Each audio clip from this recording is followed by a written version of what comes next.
Hola, buen día.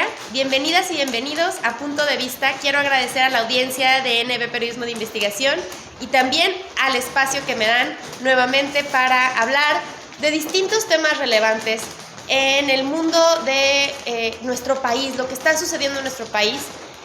Ustedes me han visto que sobre todo he participado haciendo un análisis de la pertinencia de la reforma judicial y me gustaría seguir sobre ese tema, analizando cómo se ha desarrollado y cómo va a seguir desarrollándose en el tiempo. El día de hoy me acompañan dos amigas muy queridas, feministas, que aprecio muchísimo, quienes han sido un referente para mí desde hace ya más de 10 años que nos conocemos. En un curso de perspectiva de género que, dicha sea de paso, no fue una concesión graciosa del régimen actual. En el Poder Judicial de la Federación se nos capacitó desde hace ya más de 10 años. Ahí tuvimos el gusto de conocernos en un curso. Les presento Marta Mendoza Parisi, es docente, feminista, especialista en género y derechos humanos, y Yolanda Olivares Pérez es asesora legislativa en materia de derechos humanos e igualdad de género en el Congreso del Estado de Veracruz. Hola Monse, ¿qué tal? Muy buenos días. ¿Qué tal, Monse? Encantada de estar aquí contigo.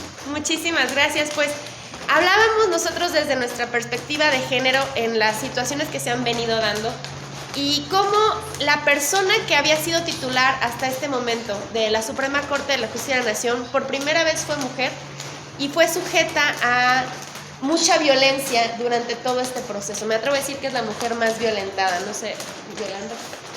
Bueno, gracias Monse, pues qué gusto estar aquí con ustedes, compañeras, y sobre todo con las personas que nos van a ver o que nos estarán viendo en este programa. Bueno, efectivamente, yo te agradezco primero que nada la invitación, porque en casa una reflexiona sobre estos temas y a veces no tiene uno muchas oportunidades de decirlo, de expresarlo públicamente. Y me parece muy importante que hablemos justo de la violencia que sufrió la primera mujer, porque fue la primera mujer presidenta de la Suprema Corte. Y esto pues nos habla de un contexto totalmente, yo así lo percibía, misógino, porque el anterior régimen nadie puede negar que no tenía mucha visión feminista, y entonces bajo ese régimen patriarcal y misógino creo que la presidenta sufrió violencia, y sufrió violencia por una sola razón: por no subordinarse a los mandatos de otro poder. Y yo creo que efectivamente la ministra sufrió mucha violencia, lo vimos cuando quemaron su figura y llevaron ataúdes. Entonces a mí me pareció muy feo, muy duro, muy violento, muy agresivo hacia su persona. Cuando tendría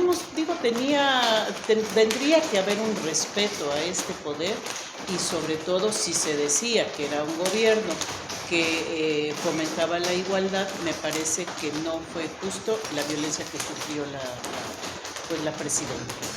Yolanda, ¿tú cómo lo ves? Pues muy complicado el contexto en el que la ministra asume la presidencia, muy complicado, que fue en enero de 2023. Y luego toda la serie de actos violentos que ella fue sufriendo. Entonces también es un lío para las mujeres poderosas asumir estos cargos en un contexto de este tipo, porque es muy alto el costo de romper el techo de cristal, ¿no? Se rompe el techo de cristal y a muchas mujeres se nos juzga o se les juzga porque no te atreves, y el atrevimiento tiene un costo.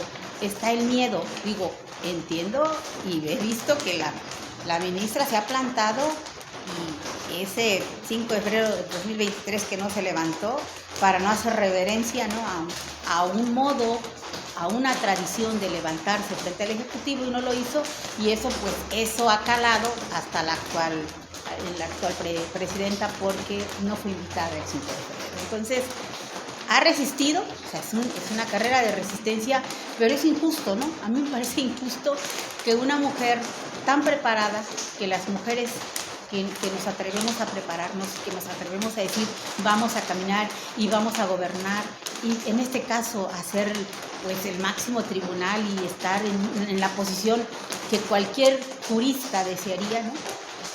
Y asumirlo en unas condiciones tan adversas ha de ser muy complicado.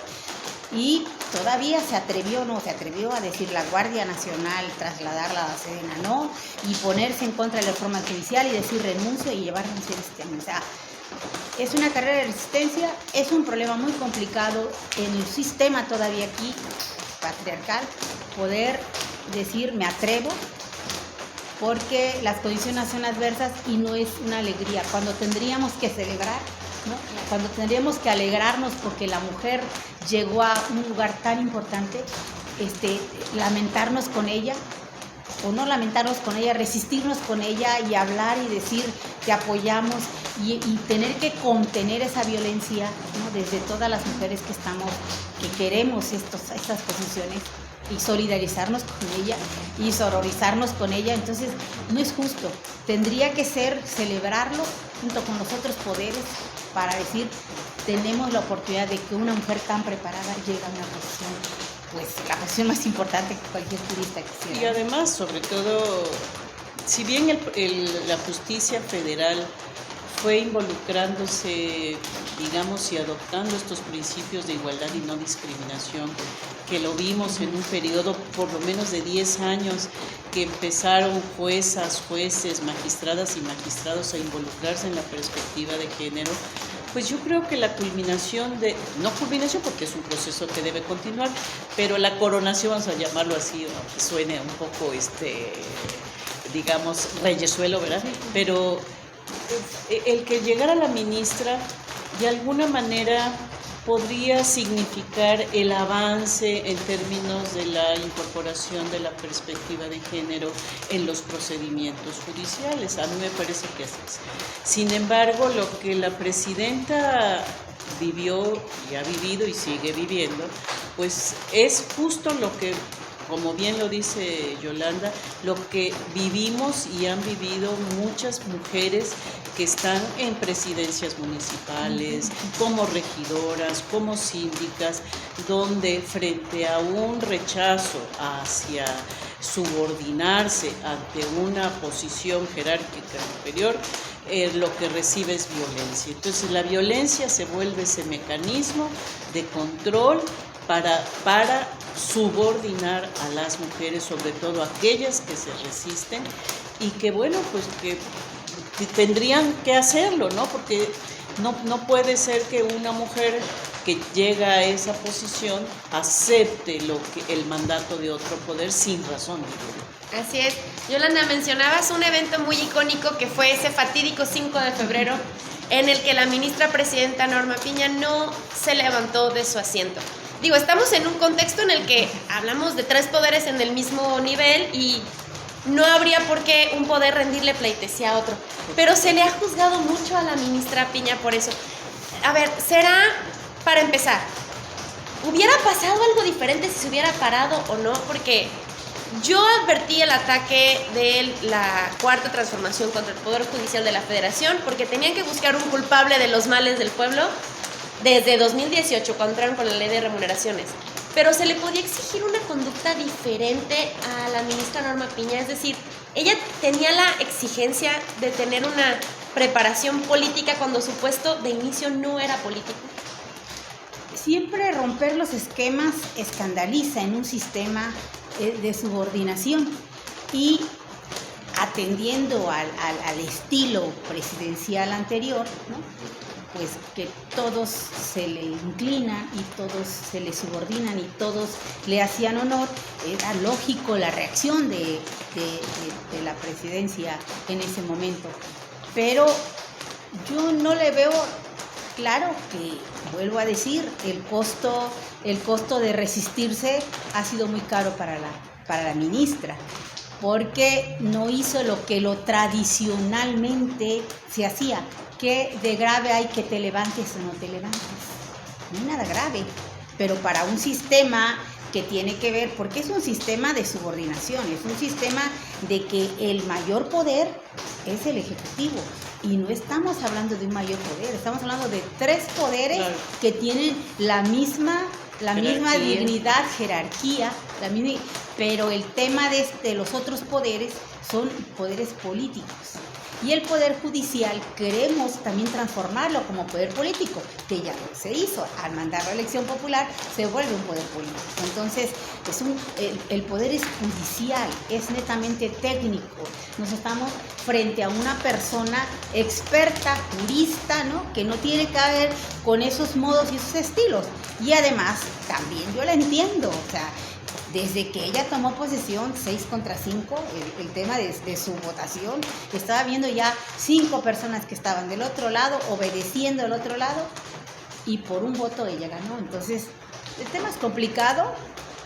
Me parece, yo apoyo a la presidenta en ese sentido, pero pues, la reacción no era correcta, pero era normal en ese contexto de esos ritos, ¿no?, esos rituales de hacer reverencia siempre.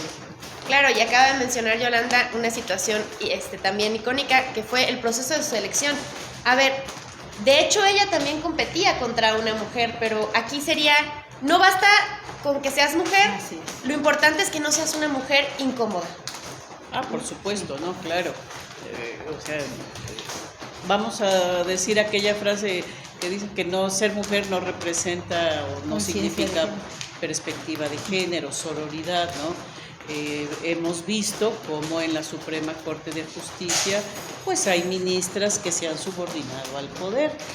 ¿Para qué? Pues para mantenerse en el poder, y cuando hay una actitud de dignidad, de autonomía, o sea, sobre todo de autonomía, que ese es yo creo que es el tema fundamental, porque la ministra Piña pues asumió una posición autónoma, como tenía que ser, alejada de la política, que como bien tú lo dijiste hace un momento, eso se le ha criticado mucho, que no supo asumir o responder de manera política porque no era política. Y en cambio las otras mujeres, y con la que compitió, pues tenían una actitud no autónoma, sino una actitud subordinada. Entonces, no importa que sea mujer, pero no todas las mujeres, por el hecho de serlo, ya tienen esa visión de sororidad, de igualdad y de perspectiva de género, lo que está muy claro que las otras ministras no lo tenían, ¿no? Y la ministra Piña, yo creo que era una mujer muy honesta, o sea, es una mujer muy honesta, es una mujer muy honesta y además congruente y autónoma, que eso fueron sus mayores desventajas frente a un proceso que lo vemos totalmente subordinado a otro poder. Y es triste, ¿no? Es triste ver cómo el Poder Judicial pues ha sido pues cooptado ya en este momento, yo así lo veo, y que la ministra sufriera este tipo de situaciones. Así es, y justamente ustedes dos han hablado en este punto de las mujeres que hasta este momento habían realmente roto techos de cristal, habían trabajado contra el sistema, habían llegado. Y pues para cerrar me gustaría hacerles la pregunta a las dos. En este sistema en el que para que llegaran unas se tuvieron que ir otras, pero que en materia electoral se tomaron bastantes medidas en las que me parece incluso que van a llegar, esta vez más del 50% de personas van a ser mujeres las que lleguen a estos cargos de elección. Pero con todo esto yo les pregunto, ¿sí llegamos todas? Ese es un lío porque tenemos que llegar todas, pero algo que señalaba Marta, tenemos que llegar todas, pero libres y autónomas. Tenemos que llegar todas porque el sistema electoral nos da chance la mitad y realmente es una paridad efectiva o solo una paridad numérica. Si vamos a incidir, no vamos a incidir. Eso también vale mucho la pena decir, ¿cómo vamos a juzgar? ¿Cómo van a juzgar las nuevas jueces en el Poder Judicial? Pues eso también hay que medirlo. Y creo que es importante que los observatorios y las personas que están en ese análisis se vea, porque ¿a quién vamos a obedecer realmente a la ley? Vamos a ver que todo se haga de acuerdo a la Constitución, que todo se haga a los tratados internacionales, que hagamos la interpretación conforme, que se haga todo lo que tenga que ver, o qué va a suceder, todas las mujeres y los hombres que van a asumir estos puestos conocen realmente todas estas medidas y mecanismos para la interpretación de la Constitución y lo van a asumir como tal, o solamente vienen para decir qué es lo que yo tengo que hacer. Y eso es muy triste porque es un retroceso, y desde la perspectiva de género pues es un mayor retroceso, porque digamos el tema de la justicia para las mujeres tiene que ver mucho con el artículo primero, compañera, y tú eres jueza, entonces, y si nosotros no hacemos la interpretación de acuerdo a los tratados internacionales, pues nos vale, ¿no? Hoy hasta queremos salirnos de la OEA, y pues más vale que los internacionales no nos hagan juicio, pero estamos suscritos y ratificados ante tratados, y el artículo primero nos obliga y obligará, que yo espero que sepan, ¿no?, todos los jueces, juezas, magistrados, ministras y ministros, que tenemos que sujetarnos a esto. Entonces tendremos que ver, el tiempo dirá si realmente asumirán el compromiso con la Constitución y con los justiciables. Es decir, no es nada más que lleguen mujeres a los puestos de poder, sino si la justicia va a llegar a las mujeres a través de las personas que estén impartiendo justicia. Y solo así podremos hablar de que vamos a llegar todas, porque cuando decimos llegar todas, ¿a qué nos referimos? Habría que interpretarlo, o sea, llegar todas a los puestos, llegar todas ¿a qué? O sea, yo creo que es llegar todas al acceso a la justicia. Así es. Entonces, eso se verá realmente. Algunas personas las conocemos, algunas mujeres las conocemos, pero a la gran mayoría, que ese fue realmente uno de los problemas de este proceso, es que era imposible saber por quién ibas a votar. Entonces tú no sabes qué tipo de compañeras o mujeres son, si realmente se formaron en derechos humanos e igualdad, porque ahora es una condición formarse en igualdad de género, pero no sabemos si así lo hicieron. Entonces el tiempo dirá si vamos a llegar todas o solo llegaron algunas cuantas por decisión de otro poder.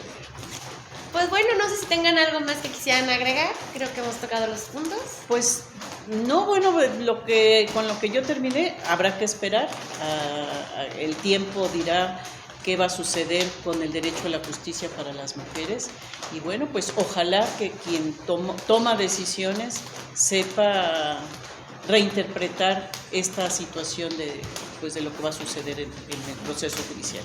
Pues sí, el tiempo lo dirá, y yo espero que hay muchas voces disidentes que realmente nos convirtamos en observadores y observadoras de este proceso, porque esto apenas empieza. Entonces veremos, ¿no? Ojalá estemos equivocadas, porque yo no deseo, ¿no?, que la justicia vaya en retroceso. Los derechos humanos tienen que ser el centro del juicio de todas estas personas que van a asumir, y espero de verdad que las cosas vayan bien y que el acceso a la justicia como derecho humano sea garantizado. Que nos beneficie a todas y a todos en esta sociedad. Pues muchísimas gracias. Me dio mucho gusto hacer este programa con ustedes. Gracias, Monse, súper bien. Gusto. Muchas gracias. Pues nos vemos en la próxima emisión. Muchísimas gracias.